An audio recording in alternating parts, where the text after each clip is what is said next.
어, 우리가 바울서신을 읽을 때마다 지난주 수요일에도 제가 나눈 내용이지만 사도 바울이 기록한 서신, 이게 편지글이지 어떻게 이렇게 하나님의 말씀이 될 수 있느냐라고 우리가 생각할 수 있습니다. 그런데 이 바울서신의 이 내용도 사도 바울이 자신의 생각과 자신의 판단으로 기록한 것이 아니라 성령으로 말미암아 감동이 되어서 하나님께 받은 계시로 기록된 하나님의 말씀이다. 그래서 우리가 읽을 때에 사도 바울이 이렇게 이야기했습니다 라고 이야기하는 것보다는 하나님의 말씀입니다 라고 우리가 이야기를 하는 겁니다. 우리가 이사야 선지자의 그 예언의 말씀도 읽을 때 이사야 선지자가 이렇게 이야기했습니다 라고 이야기하지 않고 하나님께서 말씀하신 내용입니다 라고 우리가 이야기하는 것과 똑같습니다. 오늘 본문 말씀에 보면 사도 바울은 자신이 지금 갈라디아 교회에 쓰고 있는 복음에 대한 내용이 어떻게 해서 자신이 깨닫고 알게 되었는지에 대해서 말씀하고 있습니다. 11절과 12절 말씀을 보면요.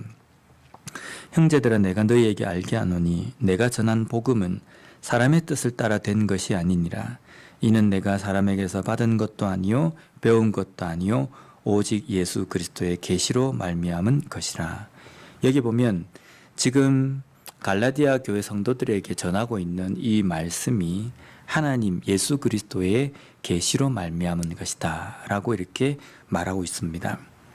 하나님께서 주신 그 계시, 그것으로 인하여서 영감되어서 갈라디아 교회에 쓰는 편지의 내용, 이것이 갈라디아서로 하나님께서 우리에게 주신 말씀이라는 겁니다.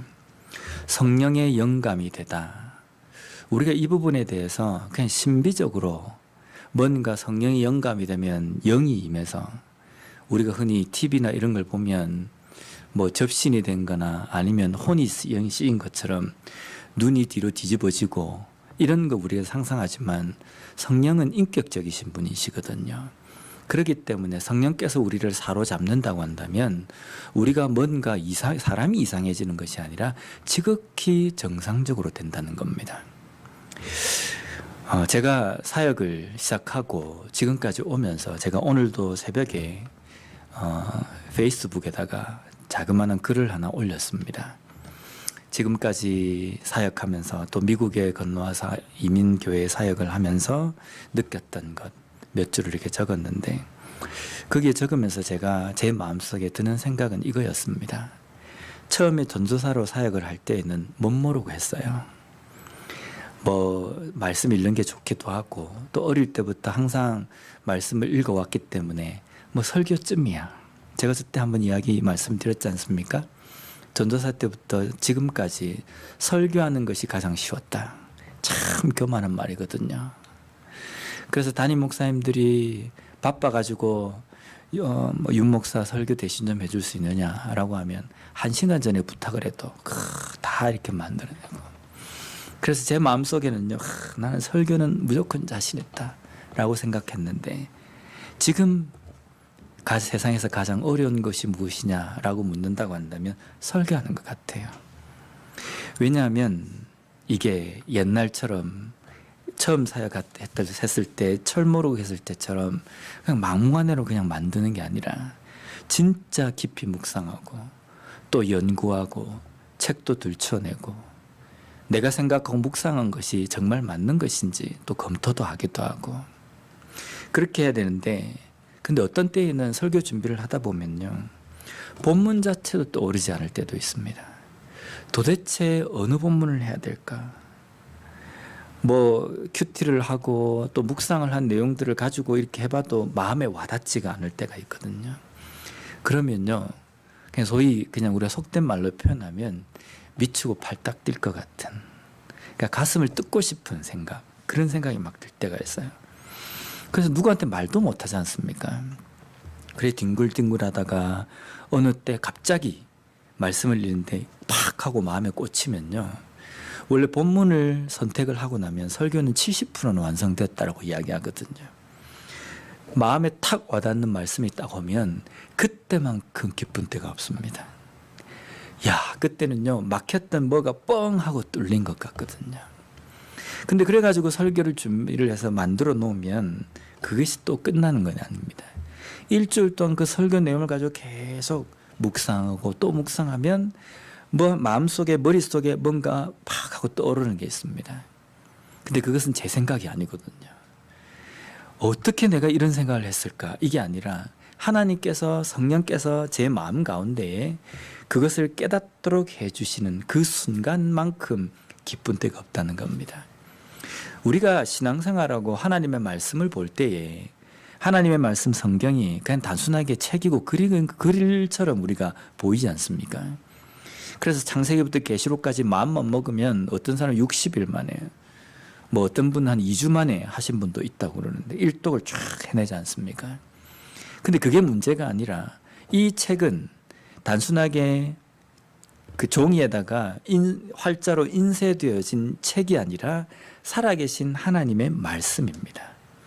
살아계신 하나님께서 우리 인간이 전능하신 하나님을 이해를 하지 못하기 때문에 우리가 이해할 수 있도록 기록해 놓으신 계시의 책입니다. 그런데 이 살아계신 하나님의 말씀을 읽을 때에 우리가 눈으로 머리로 읽으면 절대로 이해가 되지 않습니다. 성령의 조명과 성령께서 우리의 가운데 영감을 주셔야 하고 깨달음을 주셔야 된다는 겁니다. 그러면 지금까지 내가 신앙생활을 하면서 이 말씀은 그렇게도 내가 자주 읽고 자주 내가 접했는데 어느 날 그 말씀이 내 심장의 폐부를 확 하고 뚫고 들어올 때가 있습니다. 그것이 바로 성령께서 우리 가운데 말씀하시는 것이라는 겁니다. 그래서 우리가 하나님의 말씀을 읽고 신앙생활 할 때에는 내가 결단하고 결심하는 이것보다 더 중요한 것이 무엇이냐면 하나님께서 우리의 마음 가운데 우리의 마음을 움직이셔야 된다는 겁니다. 우리의 눈도 여셔야 되고 우리의 귀도 열어주셔야지 잘 보고 잘 듣고 잘 행할 수가 있다는 겁니다. 그래서 우리는 뭐 신비적인 어떤 능력 이걸 기대하는 것이 아니라 우리의 지극히 평범한 신앙생활 가운데 하나님의 그 임재하심, 성령님께서 우리에게 임하셔서 우리로 하여금 깨닫게 해주시는 그 능력이 없이는 우리가 한 걸음도 나갈 수 없다는 것, 그것을 인정하고 항상 하나님께서 내 마음을 붙들어 달라고, 하나님께서 내 눈을 열어주시고 하나님께서 내 귀를 열어주셔서 하나님의 말씀을 잘 깨닫게 해달라고 기도해야 됩니다. 오늘 내가 성경책 한번 읽어봐야지. 그래서 성경책 딱 펴고 백날 읽어도 안 깨달아지거든요. 그런데 읽기 전에 하나님, 오늘 내가 말씀을 대하려고 합니다. 제 마음 가운데 하나님께서 어떤 뜻으로 저에게 말씀하시는지 좀 알게 해주십시오. 그래서 많이 읽지 않아도 몇 절만 읽는다 할지라도 하나님의 도우심으로 읽을 때에는 우리의 마음 가운데 뭐가 콱 하고 꽂히면서 하나님께서 우리에게 무슨 말씀을 하시는지를 깨달을 수 있다는 겁니다. 사도 바울이 쓴 이 서신은 그런 성령의 영감으로 말미암아 쓰여진 겁니다. 그래서 사도 바울은 이것이 결코 사람의 뜻에 따라서 된 것도 아니고 사람에게서 받은 것도 아니다. 그리고 배운 것도 아니다 라고 이야기합니다. 사도 바울이 왜 이 말을 하냐면요, 바로 다음 절에 그 이유가 나옵니다. 13절과 14절 말씀을 보면요, 내가 이전에 유대교에 있을 때에 행한 일을 너희가 들었거니와 하나님의 교회를 심히 박해하여 멸하고 내가 내 동족 중 여러 영갑자보다 유대교를 지나치게 믿어 내 조상의 전통에 대하여 더욱 열심히 있었으나, 지금 사도 바울은 자신이 이전에 사도로서 부름을 받기 이전에 교회를 심히 박해하고 핍박했던 소위 말하는 자신의 흑역사, 좋지 못한 과거에 대해서 이야기하고 있습니다. 그런데 사도 바울이 여기에 왜 내가 그토록 교회를 박해하는 사람이 되었느냐면 조상의 전통을 내가 따랐기 때문이다 라고 이야기합니다. 여기 가만히 보면요, 사도 바울이 조상의 전통이라고 표현합니다. 이것이 우리가 보통 생각하는 율법이지 않습니까? 그럼 보통 하나님의 율법에 대해서 내가 심취가 되어서 내가 거기에 꽂혀서 내가 교회를 핍박했다 이렇게 표현하지 않습니다. 조상의 전통에 내가 심취하여서라는 겁니다. 조상의 전통은, 율법은 하나님께서 주신 것이지만 조상의 전통은 사람에 의해서 전승되어진 겁니다. 사람에 의해서 가르쳐진 것이고 사람에 의해서 배운 것이고 사람에 의해서 들은 것들, 그것이 조상의 전통이라는 겁니다. 조상의 전통은 하나님의 율법이 아닙니다. 하나님의 율법은 조상의 전통도 아닙니다. 그런데 그 하나님의 율법을 사람들이 왜곡하기도 하고 때로는 다른 식으로 받아들여 가지고 거기에다가 살을 덧붙여서 자신들의 전통이 하나님의 말씀과 율법보다 앞서 있었다는 겁니다. 율법은 결코 잘못된 것은 아닙니다. 하나님의 말씀이기 때문에 율법은 정말 소중한 것입니다. 그런데 신약 성경을 읽다 보면 율법이 정말 나쁜 것으로 생각이 들잖아요. 그런데 예수님께서도 그렇고 사도 바울이 지적하고 있는 율법주의라는 것은요, 사람의 전통에 얽매여 있는 것, 그것을 이야기하는 겁니다. 가끔 우리가 예수를 믿는다라고 할 때 우리가 무엇을 믿느냐라는 것을 정말 우리가 주의 깊게 살펴야 됩니다. 나는 예수를 믿는가? 하나님의 말씀을 믿는가? 아니면 교회의 전통을 믿는가? 사람이 세워놓은 법을 따르는가? 이것을 우리는 분별을 해야 합니다. 제가 지금까지 사역하면서 전도사 때 사역했던 교회에서 교회 안에 리모델링을 하게 됐습니다. 전에도 한번 제가 말씀을 드렸지만, 근데 그 리모델링 하면서 여러 가지 막 교회가 이제 좀 개혁을 위해서 여러 가지 소리가 나오잖아요. 그런데 그 교회에서는 전통적으로 주일 예배를 드리고 난 다음에 저녁 7시 반이 되면 주일 저녁 예배를 드렸습니다. 그런데 젊은 사람들이 집이 멀어요. 그럼 차를 타고 와가지고 주일 낮 예배를 드리고 저녁 예배를 드리기까지 점심 먹고 저녁 예배를 드릴 때까지 어디 가지를 못하는 겁니다. 집에 가지도 못하고. 그러니까 교회 하루 종일 있는 거예요. 근데 저녁 7시 반까지 저녁밥까지 먹고 교회에서 먹고 저녁 예배를 드리니까 너무 이 하루 종일 그냥 교회에 묶여 있는 것 같은 겁니다. 그래서 젊은 사람들이 이 저녁 예배를 좀 낮 예배로 좀 바꾸면 안 되겠느냐. 뭐 2시, 다른 교회는 2시 이렇게 드리는데 그까지 아니더라도 한 4시 정도로 당기면 안 되겠느냐라고 해서 젊은 전도회 분들이랑 그다음에 당회랑 같이 모였습니다. 그리고 교육자들도 모이고 부장 집사님들 모이고 다 모여 회의를 하는 겁니다.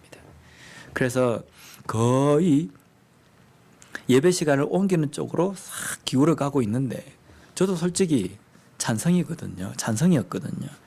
왜냐하면 새벽 기도부터 나와가지고 집에 가지를 못하는 겁니다. 저희 집이 차를 타고 30분을 가야 되니까. 새벽 기도에 나와가지고 저녁 늦게 가서 있고 예배 끝나면 교육자들이 바로 갑니까? 뒷정리 다 하고 집에 가면요. 한 10시나 이렇게 되는 겁니다. 그러면 10시 돼 가서 뭘 이렇게 하려고 하면 그냥 잠이 오는 겁니다. 그 주일은 그렇게 다 보내는 겁니다. 그래서 이게 좀 앞으로 당기면 좋겠다라고 했는데 결정적인 순간에 그 당회 장로님 한 분이 탁 일어서시더니만 저 윤 목사가 전도사 때 어느 교회 사역했는가 이거 조사하셔가지고 들어가 보시면 안 됩니다. 그 장로님이 손을 들고 일어나셔가지고 그런 이야기하는 겁니다. 내 눈에 흙이 들어가기 전에 예배 시간을 당기지 못한다라고 하시는 겁니다.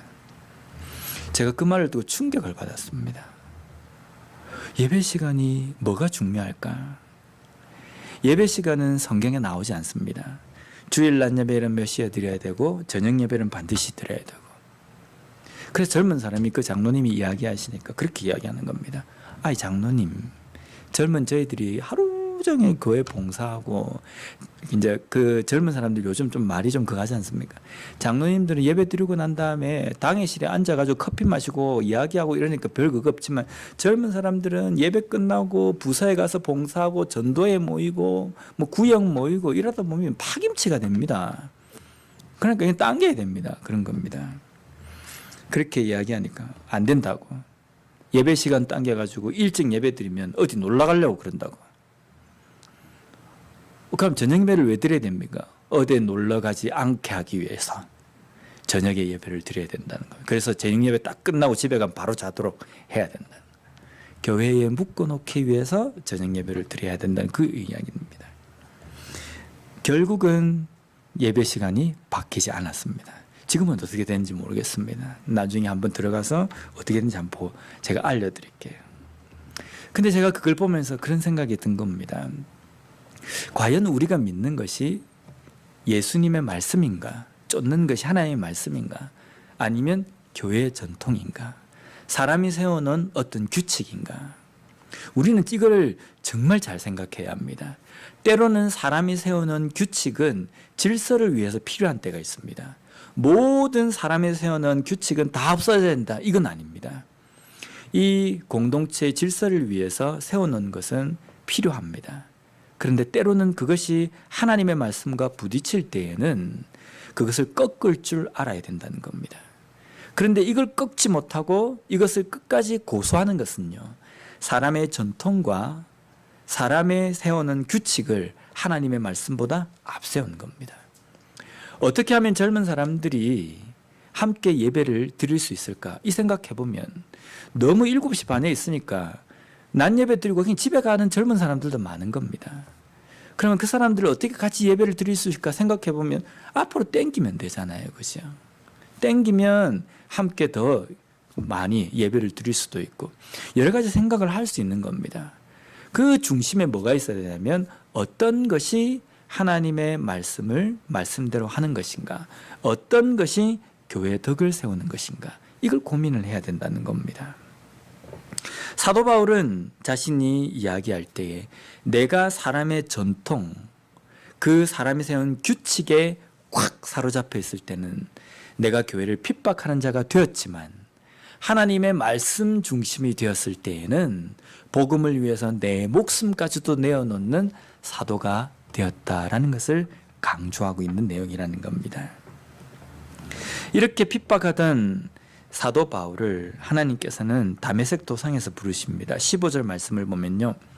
그러나 내 어머니의 태로부터 나를 택정하시고 그의 은혜로 나를 부르신 이가. 여기에 보면 택정하시다라는 표현은 이겁니다. 선을 쫙 그어가지고 다른 것들로부터 구별하다라는 의미입니다. 사도 바울을 하나님께서는 선을 쫙 그어서 다른 사람들과 구별하셨습니다. 왜 구별하셨습니까? 한 이방의 복음을 전하는 사도로 부르시기 위해서 구별하셨다는 겁니다. 이것은 하나님께서 선을 그어서 구별하셨다는 이 내용은 사도로서 구별하신 것도 있지만 죄악으로부터 영 죽을 그 존재로부터 선을 쫙 그어서 그 선을 넘어서 사도 바울을 구원하셨다라는 내용도 여기에 담겨 있다는 겁니다. 그리고 어머니의 태로부터 택정하였다라는 것은 사도 바울이 깨닫지도 못하는, 생각지도 못하는 그 가운데서 하나님께서는 이미 계획하시고 진행하셨다라는 것입니다. 우리가 왜 그리스도인이 되었습니까? 우리가 왜 여기 앉아 있습니까? 아, 내가 한번 예수를 한번 믿어봐야 되겠다라고 해서 우리가 이 자리에 앉아 있는 게 아닙니다.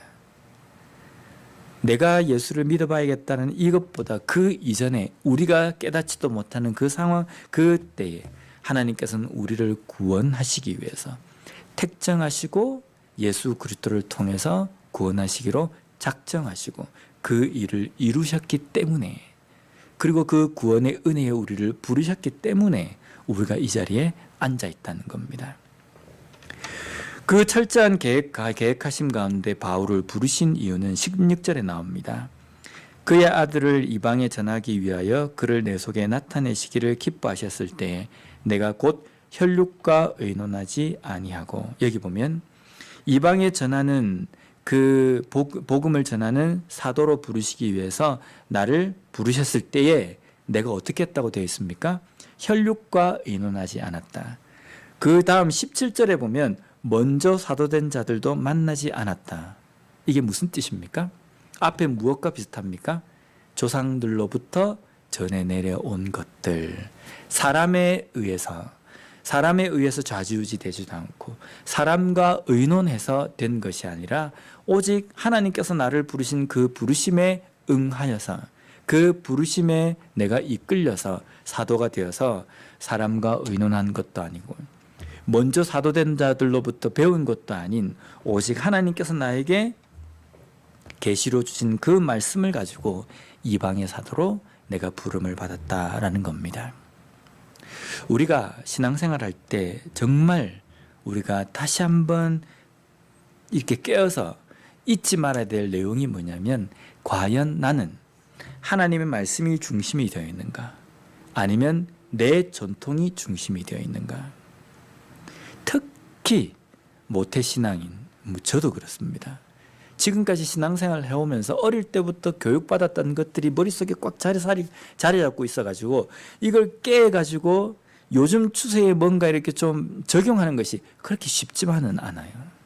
이게 탁 머릿속에 박혀 있는 겁니다. 때로는 이런 것도 좀 이렇게 깨야 되는데 못 깰 때도 많이 있거든요. 그래서 우리가 신앙생활하면서 내가 정말 하나님의 말씀에 꽉 사로잡혀 있는가, 하나님의 말씀에 사로잡혀 있는데 신앙생활하면서 어떤 도전이 들어올 때는 한번 생각해 봐야 됩니다. 이것이 하나님의 말씀에 위배되는 것인가, 아니면 사람이 세우는 전통과 규칙에 위배되는 것인가, 이것을 분별할 줄 알아야 합니다. 이것을 분별하지 것 덮어놓고 내가 가지고 있는 생각이 옳다라고 밀어붙인다고 한다면 이것은 분명 사도 바울이 이야기하는 것처럼 조상 때부터 전해 내려온 것들, 그것에 사로잡힌 삶이 될 수 있다는 겁니다. 그렇게 될 때에 하나님의 말씀이 내 마음 가운데 들어올 때에 그것마저도 그냥 튕겨져 나가도록 만들어 버린다는 겁니다.